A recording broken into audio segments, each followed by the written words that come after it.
We'll get right into these matches, but real quick, for those who are new to the channel, I wrestled in high school and I've been doing jiu-jitsu for a year and a half. I've made it a goal to win a competition at every belt in both gi and no gi, but like most wrestlers, I definitely prefer no gi, and as you can tell by this chart, I'm also a lot better at no gi. But today we have my first competition as a blue belt in the gi. And right away, I shoot a blast double, my opponent goes for a dump attempt, and we're here in this front headlock. If I were to guess, my opponent also has wrestling experience, and you'll see why I say that in just a few minutes. And we're tied up here as if we're wrestling, but since the gi gives you so much control over the other person, a lot of pure wrestling can get shut down. So if you want to use wrestling most effectively in the gi, you definitely need to modify some of your techniques to include grip fighting and off balancing and whatnot. And I say this, but modifying my wrestling for the gi is not something I've dedicated much time to. We're still fighting in this front headlock, and here I'm going to use a sucker drag to get out and get the go behind. And my opponent is in a tripod, so it's not a takedown yet. And right when I establish control, she resets us in the center. We restart back on our feet, which was a little surprising to me. The ref definitely knows more about this rule set than I do, so I do trust her judgment, but we didn't go off the mat in a 50-50 position, so I don't totally understand why we got restarted in one. As we're hand fighting here, you can see my opponent's fighting for grips while I'm using like a regular no-gi or wrestling collar tie to control his posture. And he uses this to transition to a single leg and get the takedown, which I believe is the first time I've been taken down in a competition video on this channel. And unfortunately, there's more to come. And another first for this channel, you guys get to see me actually play guard for more than 3 seconds, which is probably my biggest weakness in jiu-jitsu, especially in the gi. I'd much rather play half guard than full guard, so when my opponent escapes my close guard and we stand back up, I'm actually relieved, despite the fact that he's already taken me down. He goes low single and I defend, and we're back to this annoying game of wrestle judo. I give him a couple hard snaps to try to tire him out. I look inside trip, then ankle pick, but he's controlling my left sleeve. What I needed to do was break that grip before going for attacks, instead of just trying to fight through them. We get reset, and coming up right here is a great example of how to use grips with wrestling in the gi. So he goes for a headlock, and I roll him through, but watch his right hand. As he goes for this go behind, he grabs my pants, so I'm not able to face him, and he's able to circle around for another takedown. This is something I don't have in my muscle memory, nor would I ever even think to do in the gi. So nothing but respect for my opponent here. It's pretty clear that he's done a lot of like gi specific training, and he's helping me get better here. We can fast forward me having no idea what to do as I play guard, and as he starts to pass, I get to half guard and we stand back up. I go for a boot scoot with no success, and now watch my opponent's left hand. He grabs a collar grip on the back of my neck, which is the strongest grip you can have to manipulate posture, and he just gets a textbook ankle pick here. He maintains those grips and then adds some style points on top of it. So he's up 6-0 with 3 takedowns. I play guard for a bit, but that is all she wrote for match 1.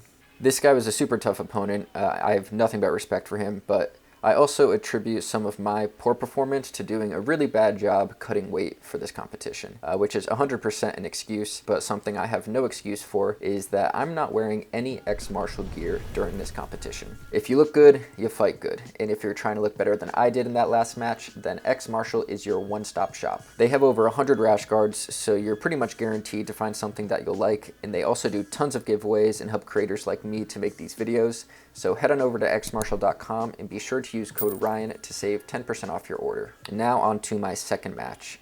It was a small bracket, so even though I lost my first match, I can still go home with a bronze medal if I get a victory in this one. We practiced some bad judo, and then my opponent pulls guard. He's going for what I think you would call like some kind of dummy sweep, so I'm just trying to keep my base low, but he has my ankle here with his left hand, which is something I need to address before I can start to pass. So I post my head on the mat to be able to use my hand to break his grip, and then I focus on getting his foot off my hip. And once I do, he tries to wrestle up, but I use the front headlock to hit a go behind, and now I'm looking to take the back. He's doing a good job sealing off, so I try to use a collar grip to open him up so I can get my legs in. and he goes for a Granby roll, and I follow. And now all I need to do here is get both of my feet inside his hips, and I'll get 4 points for back control. And this is something I've had problems with before, so it's super frustrating to not be able to cement the back position. And there's a prime opportunity for me to go for a bow and arrow choke, but that didn't even cross my mind at the time. He's able to face me, and as soon as he starts to pass, I grab a single leg and start to wrestle up. And I get my knee behind his foot, and I shelf the ankle, which is exactly what you should do here. But as soon as he stands up, I basically abandon the position. And if that was hard for you to watch, trust me, it's a lot harder for me. Finally, I'm able to use a peek out and finish the takedown for 2 points. And when I compete in no-gi, I feel clear-headed and I don't have much of an adrenaline dump at all, really. But competing in the gi is so unfamiliar for me that I pretty much feel like a complete beginner again. And here my coach is giving me great instruction on, how to maintain this position, then pass the guard, but my ears are just not picking it up. He's being really sticky with this half guard and gets me with a deep half sweep. Normally I try to scramble out of those sweeps and basically turn it into defending a single leg, but I just lazily concede bottom position. So after giving up the sweep, I'm already in the bottom position. My opponent goes for a pass and lands in half guard, and the ref gives him another 2 points for the takedown. And hopefully someone can explain this to me in the comments. I really don't understand jiu-jitsu scoring very well, and it doesn't help that there's a different rule set for every different organization. And I'm trying to play a sort of X guard, but we land back in half guard. And you can see by my body language here that I'm just absolutely gassed. Every fighter's worst nightmare is getting tired during a competition, and that nightmare came true for me during this competition. This isn't the first time, hopefully it is the last time, but I post all of my matches on this channel, which means you guys get to see me at my very best and my very worst. And I was so busy framing away from him that he almost is able to take the back. He has this arm bar, but I bring my shoulders to the mat, and we basically end in mount as we go out of bounds.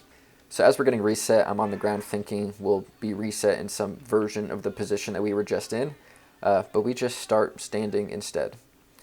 I circle and check the clock. God, I look so tired. You just see how slow my feet are moving here. So I'm down 2 points. There's roughly 30 seconds left. If I get a takedown, I can tie it up. Again, I try shooting through his grips. So I go for a Hail Mary elevator sweep, which I have hit exactly 0 times in my life. And right as I come up on a single leg, the match is over. So even though I had a pretty underwhelming performance in this one, editing these videos helps me see my mistakes and makes me a better grappler at the end of the day, which is ultimately what competing is all about. So I hope sharing my matches can help you somehow in your own grappling journey. If you want to see future competitions, be sure to subscribe, and I will see you in the next one.